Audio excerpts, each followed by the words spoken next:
Bom dia, meus irmãos. A graça e a paz do nosso Senhor e Salvador Jesus Cristo.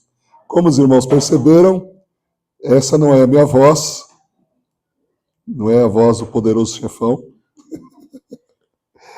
mas por conta de um resfriado, gripe, sei lá.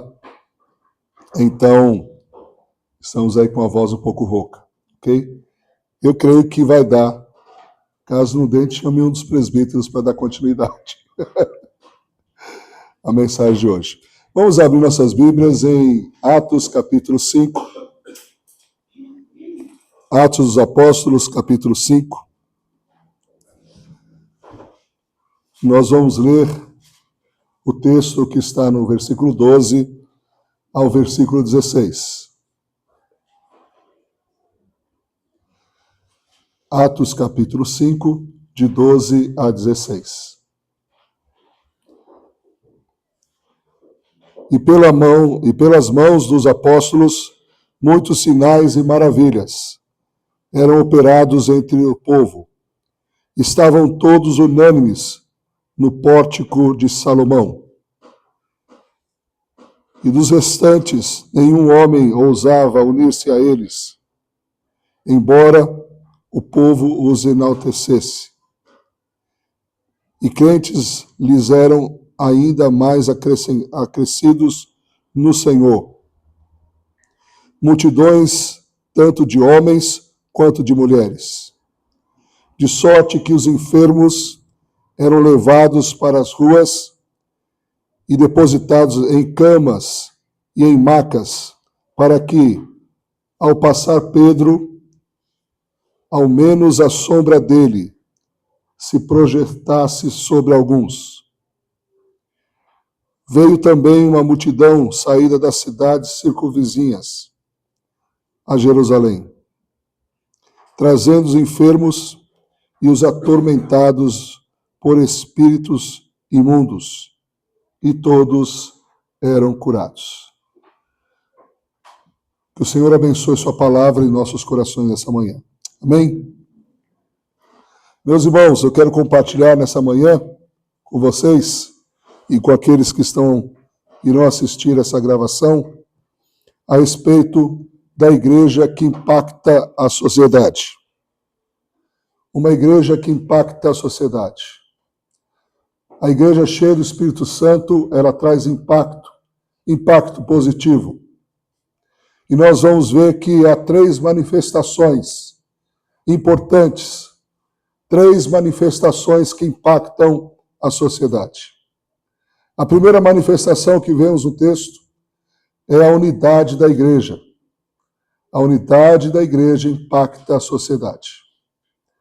Em segundo lugar, veremos que a instrumentalidade da igreja, ela produz um impacto positivo. Em terceiro lugar, a espiritualidade da igreja, ela produz um impacto positivo na sociedade. Vamos ver cada uma dessas manifestações. A primeira manifestação, então, a unidade da igreja. O apóstolo Paulo, ele sempre exorta as igrejas para que mantenham a unidade. Olhando lá para Efésios capítulo 2, leiam comigo Efésios capítulo 2, vai trazer essa palavra do apóstolo. Uma palavra muito importante, porque na unidade da igreja o mundo é impactado. Efésios capítulo 2,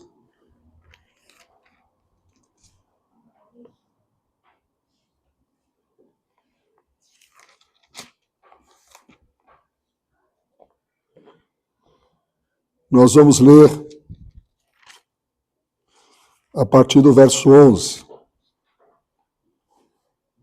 Portanto, lembrai-vos de que, sendo em tempos passados gentios na carne e chamados incircuncisão pelos que se chamam circuncisão, na carne realizada por mãos, estáveis naquele tempo sem Cristo, separados da comunidade de Israel, sendo estranhos à aliança da promessa, não tendo esperança e sem Deus no mundo.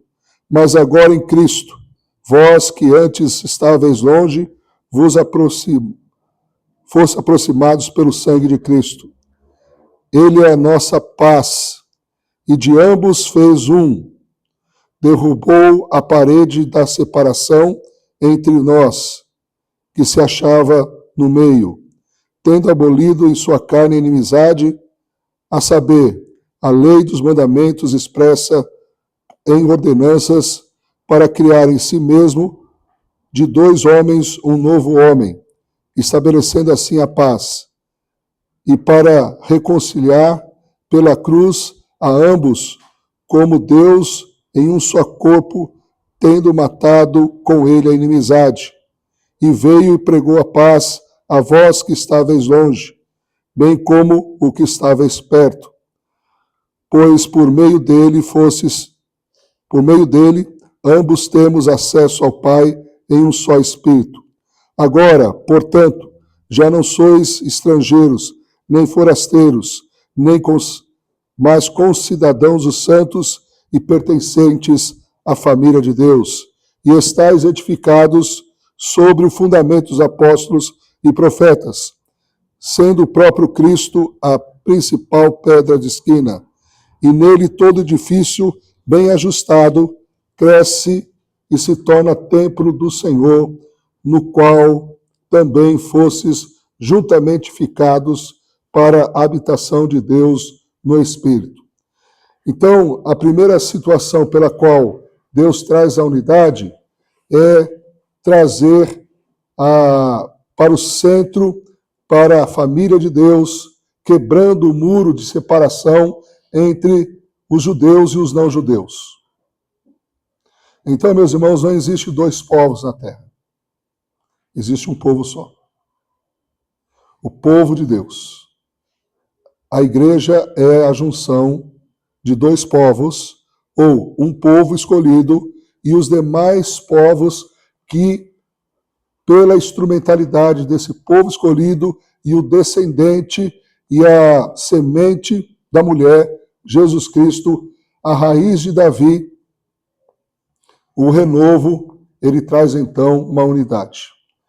Vamos agora para Efésios.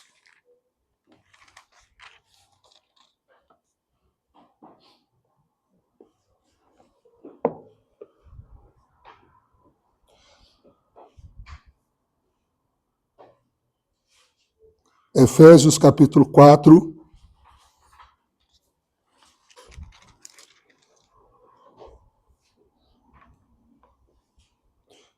Versículo 4. Há um só corpo e um só espírito.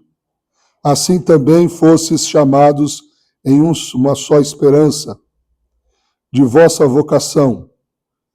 Um só Senhor, uma só fé, um só batismo, um só Deus e Pai de todos, o qual é sobre todos e por meio de todos e em todos vós. Amém, irmãos? Então, nós temos essa unidade do corpo de Cristo.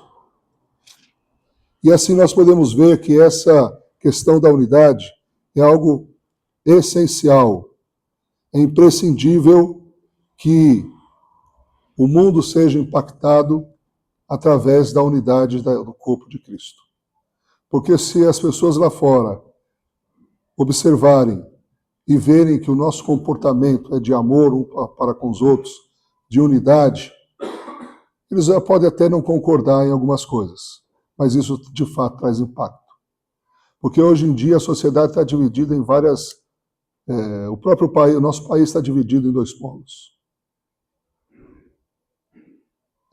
No campo da política nós vemos isso, nós vemos a divisão de pessoas por conta de torcer por determinados times de futebol, nós vemos também uma separação racial. O mundo está dividido. Mas se a igreja mostrar uma alternativa de unidade, não porque não é uniformidade, não é muito mais que união. Unidade é uma unidade naquilo que se crê. naquilo que se tem como algo maior, que é Jesus Cristo. Então, nós já temos a unidade e devemos preservar a unidade, devemos conservar a unidade. Nós vimos isso na exposição de Colossenses. É interessante Colossenses, sendo uma carta cristocêntrica, ele fala da importância da unidade do corpo de Cristo. Sendo Efésios uma carta que fala sobre a igreja, muito mais ainda. E quando nós olhamos para Atos dos Apóstolos, nós vamos ver exatamente isso. Veja aí no versículo 12 e 13 de Atos capítulo 5. Então vai começar a dizer, e há um contraste aqui importante, porque há uma ação de Deus contra a hipocrisia. A igreja, então, ela se fortalece no temor do Senhor, e Deus começa a manifestar vários sinais. É interessante que vai dizer assim, no versículo 12, e estavam todos unânimes. Estavam todos juntos. Com toda aquela situação, eles estavam todos juntos. Então, eles se reuniam no alpendre de Salomão. Era um lugar público, porém, a fé era verdadeira. Então, obviamente, nós vemos que nós não temos, nós estamos presos à questão de lugar, à questão de templo. Eles não tinham templo. A igreja, ela nasce sem templo. Aqui é o espaço judaico. O templo é judaico, da religião dos judeus. Né? Eles começam a se reunir aonde? Nas casas, em lugares públicos. Por exemplo, irmãos, lá na China, a igreja que é perseguida, eles não têm como comprar propriedade. Eles não têm como construir templos. Eles se reúnem nas florestas.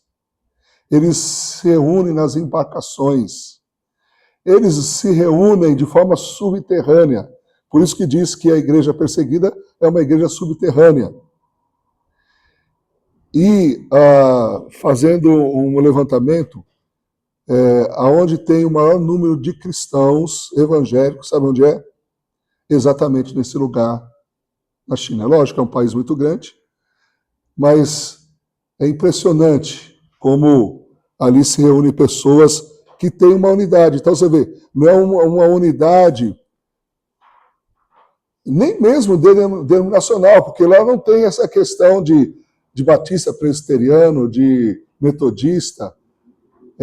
Lá estão sendo perseguidos, então isso é uma coisa muito pequena a ser observada. Então eles se reúnem unanimemente, como aqui aconteceu. O temor reverente afasta os curiosos superficiais. A santidade era levada a sério. Ok, estou conseguindo. Muito bem. A santidade é levada a sério. Então, por conta da manifestação de Deus, tanto em estancar uma situação interna, que foi a hipocrisia, como vimos na última mensagem, e vendo o poder de Deus sendo manifesto, o que acontece? As pessoas começam a ter temor. Então, é interessante, eu fui ver em várias versões esse versículo 13, olha só. O versículo 13 de Atos 5 vai dizer assim, e dos restantes, nenhum homem ousava unir-se a eles. Aí peguei uma versão, peguei outra, peguei uma tradução, peguei outra, e é isso mesmo. E eu fiquei pensando, até ontem o Rodrigo esteve em casa, e aí Rodrigo, o que você acha aqui? Vamos pegar as versões e ver. O que nos parece, segundo a leitura desse texto, é que as pessoas estavam, os outros homens que não haviam se unido, aqui é um crescente de número. Para o quê? Para essa manifestação de início da igreja. Então, 3 mil, 5 mil, e a igreja vai crescendo, e aí eles veem o que acontece, porque se torna público, Deus matou um casal, como nós vimos na mensagem passada. Não sei quantos tiveram a oportunidade de ver aqui em loco ou ver na gravação, mas me chamou muita atenção essa questão de Deus agir naquele início de igreja, naquele início, porque qualquer desvio no início de uma jornada, seja centímetros, se transformará em quilômetros. Então é importante a ação de Deus. Algo característico no Antigo Testamento por conta de proteger a santidade de Deus.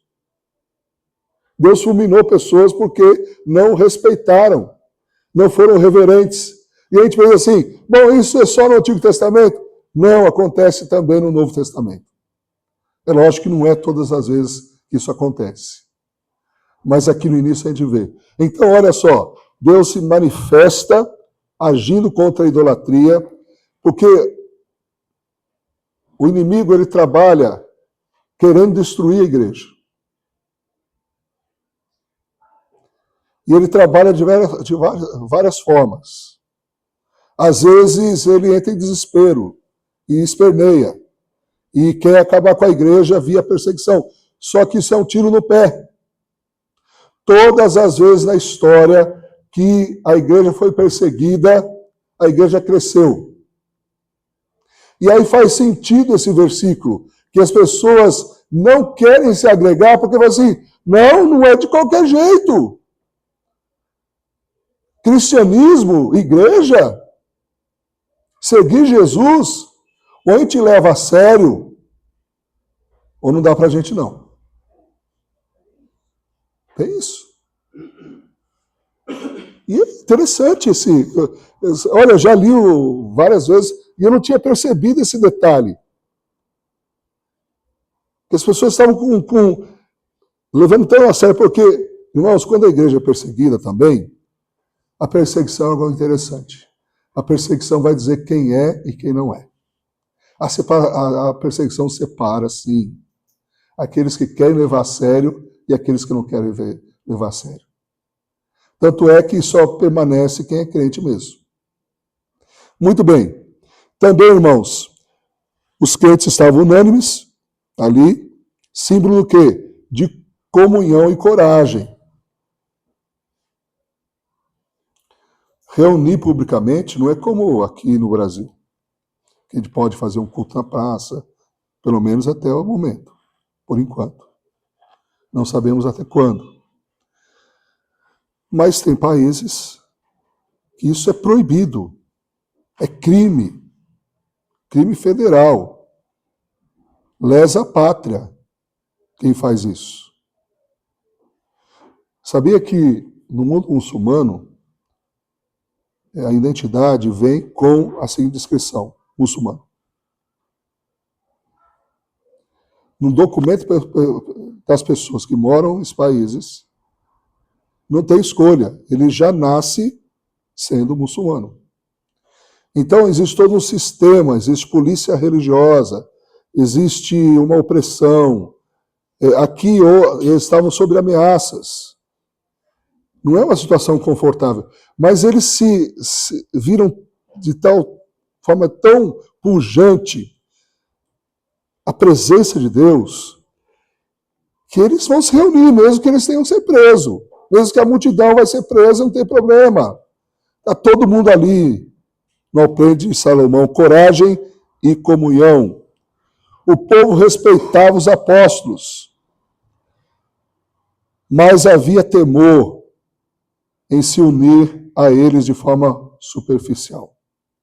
Isso mostra que a igreja era vista como santa e séria.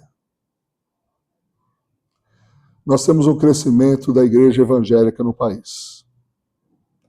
Segundo as pesquisas, o IBGE,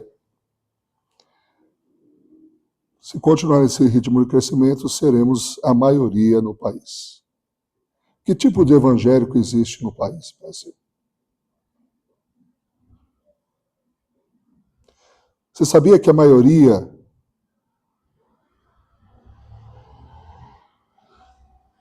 de violência doméstica acontece em famílias de evangélicos?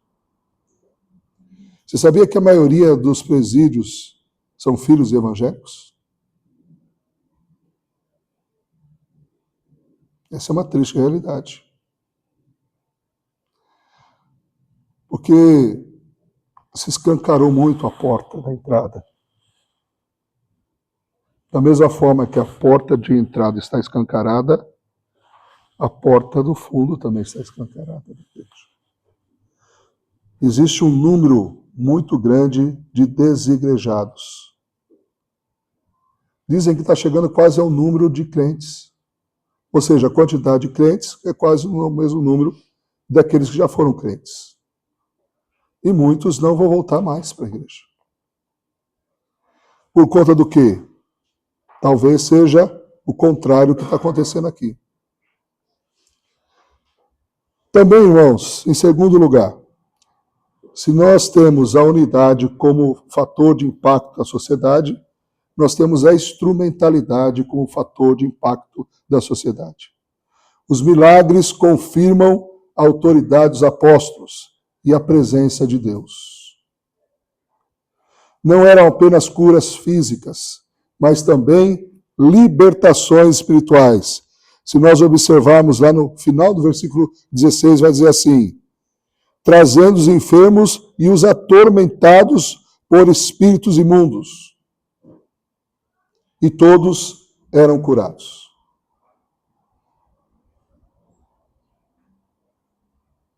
Existem dois extremos aí. Tem comunidades cristãs que a pessoa chega endemoniada e dá uma cibalena para ele.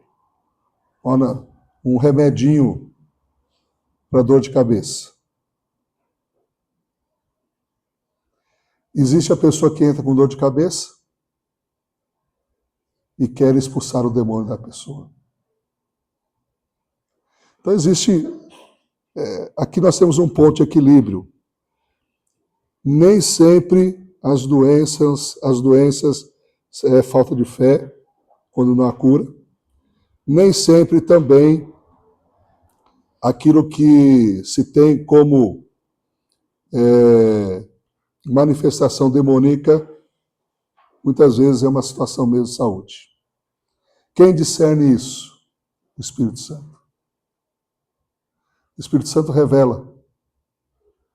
E para isso, uma igreja precisa estar preparada para agir segundo a direção do Espírito Santo. Ou seja uma igreja que seja instrumento nas mãos de Deus. Para operar, inclusive, milagres. Irmãos, em situações de confronto espiritual, precisamos contar com as intervenções sobrenaturais de Deus. Quando não existe o confronto aberto, mas o inimigo ele trabalha de forma imperceptível, de forma muito sutil, muitas vezes não se pede a intervenção de Deus e não se crê na intervenção sobrenatural do Espírito Santo. Não eram apenas, então, curas físicas, eram libertações, sinais serviam como testemunho poderoso para os incrédulos. Veja, irmãos, milagre, ele não produz fé, mas produz temor. Mas produz respeito. Porque o que promove, o que produz a fé no coração do ser humano? A palavra. Então, veja, se tiver o equilíbrio entre palavra e poder, será algo maravilhoso. Palavra e poder. Terceiro e último lugar. A espiritualidade da igreja impacta a sociedade. Versículo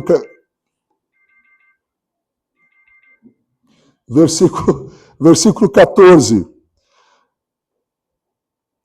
E crentes lhes eram ainda mais acrescidos no Senhor.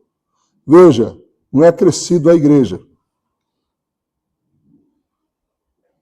Acrescido no Senhor.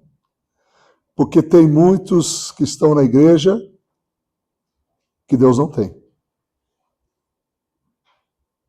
Geralmente quem Deus tem está na igreja, mas nem sempre quem está na igreja Deus o tem. Acrescidos no Senhor, multidões tanto de homens como de mulheres, de sorte que os enfermos eram levados para as ruas e depositados em camas e em macas, para que, ao passar Pedro, ao menos a sombra dele projetasse sobre alguns. Então vejam, meus irmãos, que a igreja não apenas fala sobre Deus, mas vive com intensidade espiritual. Quando a gente fala de espiritualidade, nós estamos falando do quê? De crescimento espiritual, crentes maduros, crentes que levam a sério a vida espiritual, que investem na vida espiritual, que crescem em consequência desse investimento, que são intencionais no crescimento próprio e o crescimento da família na qual ele faz parte. Crescia mais e mais o número de pessoas que criam no Senhor. A fé não era apenas emocional, mas baseada em evidências e transformação. O crescimento era resultado da ação do Espírito Santo e da fidelidade dos apóstolos. Então, a ação do Espírito Santo e fidelidade dos líderes. Crescia de forma exponencial. O Senhor ia acrescentando aqueles que iam sendo salvos. As pessoas, então, colocavam os doentes nas ruas, esperando que a sombra de Pedro os tocasse. Isso mostra a fé do povo e o impacto da presença apostólica. Aqui a gente vê o seguinte, irmãos, que até aqueles que estão fora da igreja, naquele momento, estão exercendo fé. De forma muito espontânea, as pessoas começam a pensar assim, gente, vamos levar nossos parentes.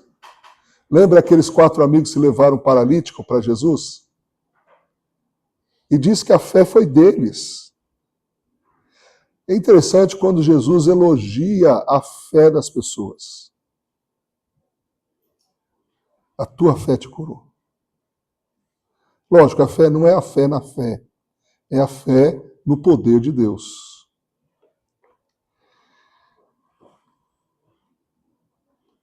Isso mostra então que o povo também tinha fé. Todos eram curados, ou seja, um sinal de plenitude do poder de Deus. Multidões aderiam à fé, homens e mulheres crendo no Senhor. Esse crescimento é resultado da pregação fiel e do testemunho vivo da igreja.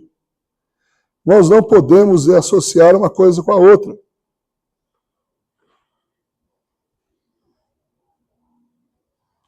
Quem gosta aqui de pastel? Nesse friozinho, né? Pastel vai muito bem, né? Pastelzinho quentinho. Agora, imagine um pastel frio. Não dá. Mas imagine um pastel, mesmo que tenha conteúdo, mesmo que tenha recheio, mas se o pastel for frio, é ruim, não é? Eu gosto. Mas e se for um pastel quente, mas sem conteúdo e cheio de óleo?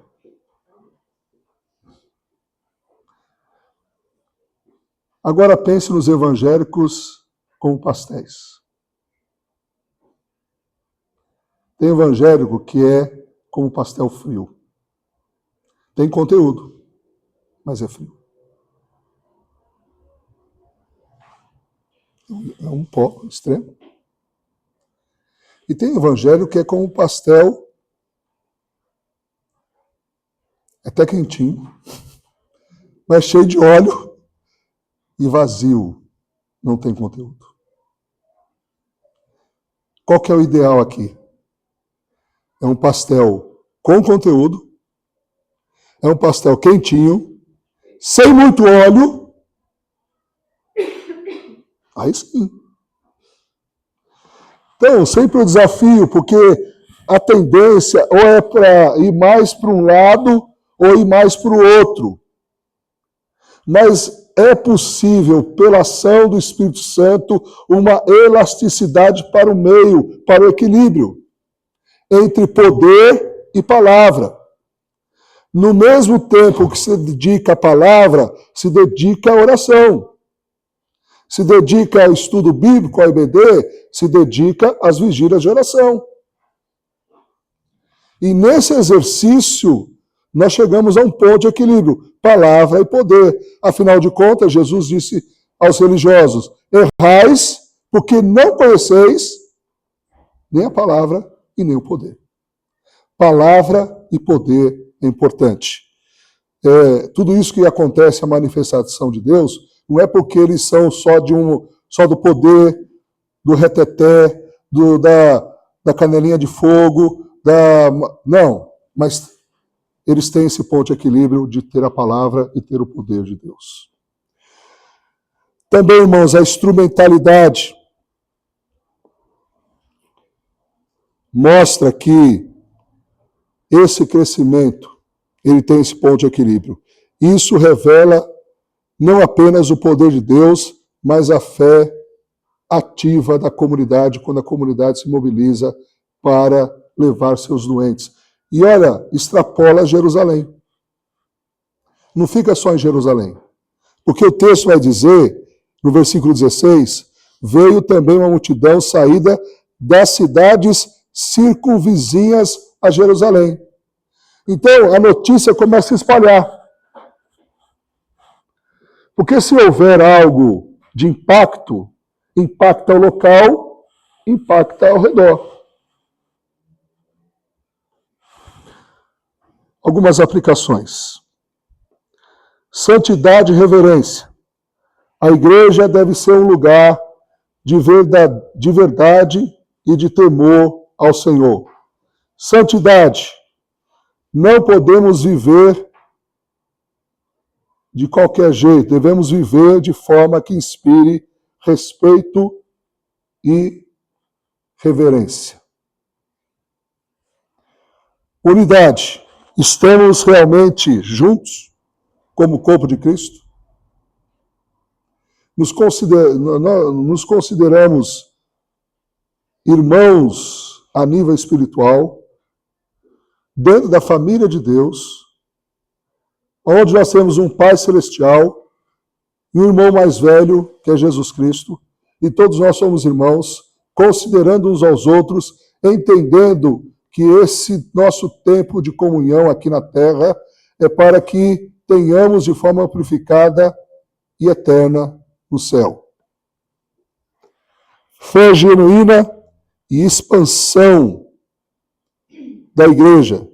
Fé e ação. Acreditamos que Deus ainda faz milagres? Como vivemos isso?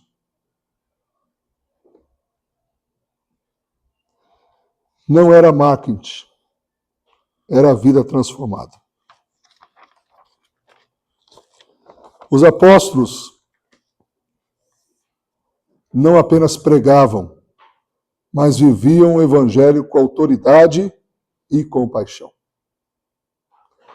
Sabe, meus irmãos, que numa reunião de uma agência missionária, e é interessante que nesse encontro foi dito a respeito da oração esperando a manifestação do poder de Deus. Porque eles chegaram assim de conclusão, que a única forma de chamar a atenção dos muçulmanos seria a manifestação sobrenatural de Deus. Deus já está fazendo isso. Muçulmanos sonhando com Jesus, muçulmanos tendo revelação do Filho de Deus. E eles incentivaram todos os missionários a orar por milagres, a orar por cura. Então, abordar as pessoas na rua e perguntar, olha, você precisa de alguma coisa? Eu posso orar por você. Isso de forma muito cautelosa, obviamente, porque eles podem ser denunciados. E é impressionante como eles foram falando que através desse posicionamento, isso já é o segundo ano consecutivo que eu participo e vejo o testemunho de muitos milagres acontecendo por conta de uma situação pela qual é necessário a manifestação do poder de Deus para trazer impacto à sociedade.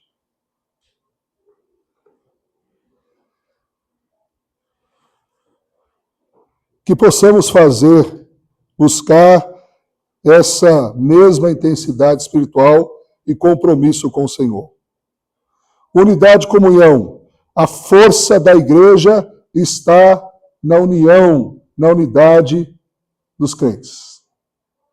Porque aonde tiver unidade, Deus atua. Deus é especialista em dar grandes vitórias a um povo, mesmo que seja pequeno, desde que esse povo esteja unido no Senhor. Poder espiritual. Deus ainda opera milagres e transforma vidas. Amém ou não? Deus ainda faz milagres e transforma vidas. Testemunho público. Nossa fé deve impactar a sociedade ao redor. Milagres autênticos realizados pelos apóstolos. Não é o que a gente vê hoje na mídia e no meio televisivo.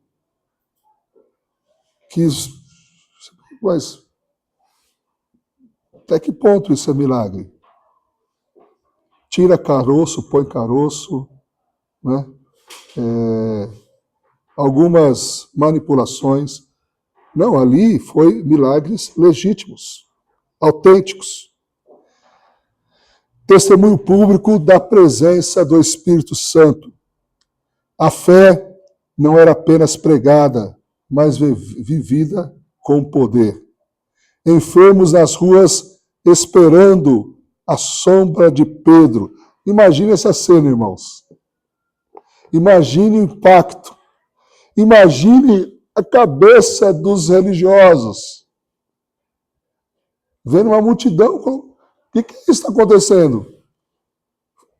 A gente vê macas nos corredores dos hospitais.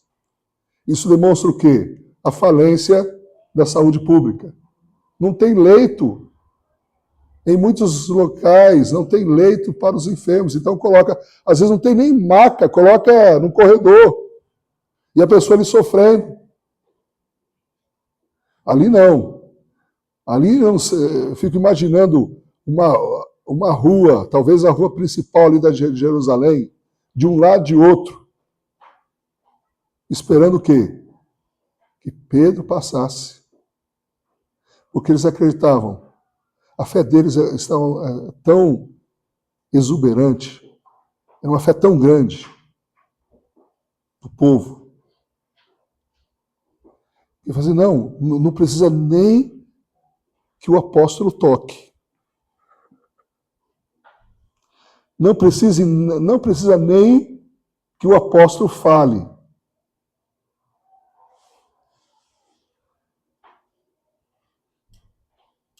Se a sombra dele passar.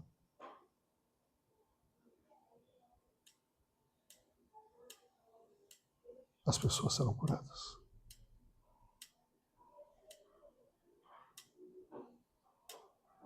Isso trouxe impacto. Às vezes a gente... Por que também a mídia não fala sobre isso? Às vezes a informação não vem para nós. Mas o que Deus está fazendo para concretizar o plano dele. Qual é o plano de Deus? É que todas as tribos, povos e raças o adorem. Sabe por que existe a obra missionária?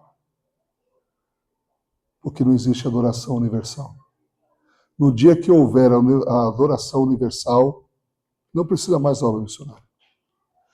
Porque, em primeiro lugar, a obra missionária existe para a glória de Deus.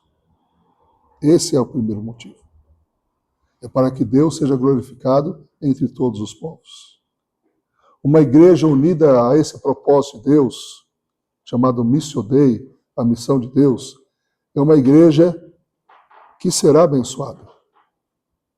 Não tenho dúvida disso. Pela seguinte razão: Deus tem uma missão. E Deus tem uma igreja para essa missão. E a gente vê aqui que o que acontece aqui em Atos não é apenas para se ter mais uma religião entre outras. É porque os discípulos de Jesus, que aprenderam com Jesus, eles poderiam multiplicar adoradores entre todos os povos, entre todas as nações, e assim a glória de Deus ser universal.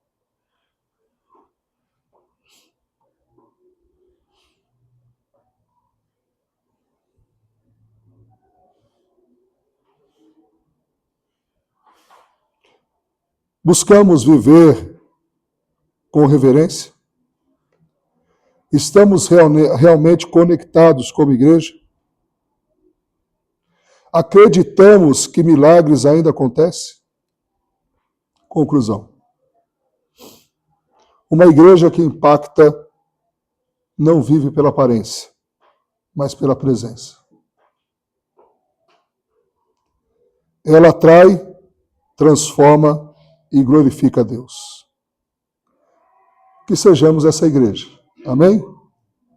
Que sejamos uma igreja que atrai pela verdade, cura pelo amor e transforma pelo poder. Vamos orar? Se desejar, feche seus olhos, pense, eleve seu pensamento a Deus.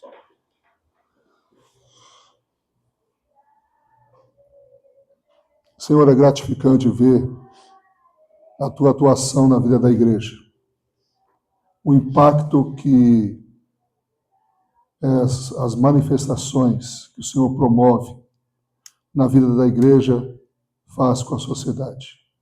Um impacto positivo, um impacto para mostrar a tua glória, para trazer às pessoas santidade e reverência. Temor, sabendo, ó Pai, que a igreja é séria, que a igreja é a igreja do Senhor e que não pode viver na igreja de qualquer forma, de qualquer jeito, segundo as nossas próprias conveniências, os nossos próprios pensamentos. Ó Deus, permita-nos, ó Deus, impactar a sociedade. Não só essa igreja local, mas as igrejas constituídas pelo Senhor, que sejam direcionadas, que as igrejas no Brasil impactem a sociedade positivamente. Ó Deus, permita-nos, ó Pai, termos unidade do corpo de Cristo.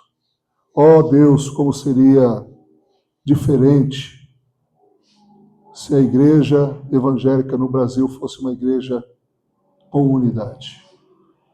Que não houvesse barreiras, muros denominacionais, preconceitos. Ó Deus, tantas coisas tentam dividir a igreja. Ó Deus, fale aos corações dos líderes evangélicos dessa nação, para que busquem a unidade do corpo de Cristo. Também, Senhor, que a manifestação do Senhor se faça notória pela instrumentalidade da igreja em curar as pessoas. Não apenas uma cura física, mas uma transformação de vida. Ó Deus, porque o próprio Jesus disse: edificarei minha igreja e as portas do inferno não prevalecerão contra ela. Ó Deus, que haja também uma manifestação de espiritualidade. Santidade, respeito, reverência diante do Senhor, a partir da igreja, uma espiritualidade que seja notória, uma espiritualidade, ó Pai, que não está presa ao hedonismo, ao consumismo, ó Deus, e outros ismos, ó Pai, que se vê na sociedade, que é mais uma busca da satisfação de desejo pessoal e egoísta e carnal, do que uma busca da espiritualidade, uma busca, Senhor, daquilo que é maior, daquilo que tem a ver com alma e espírito. Deus Todo-Poderoso, pedimos a Tua intervenção nesse momento tão importante da história. Que assim seja, em nome de Jesus. Amém.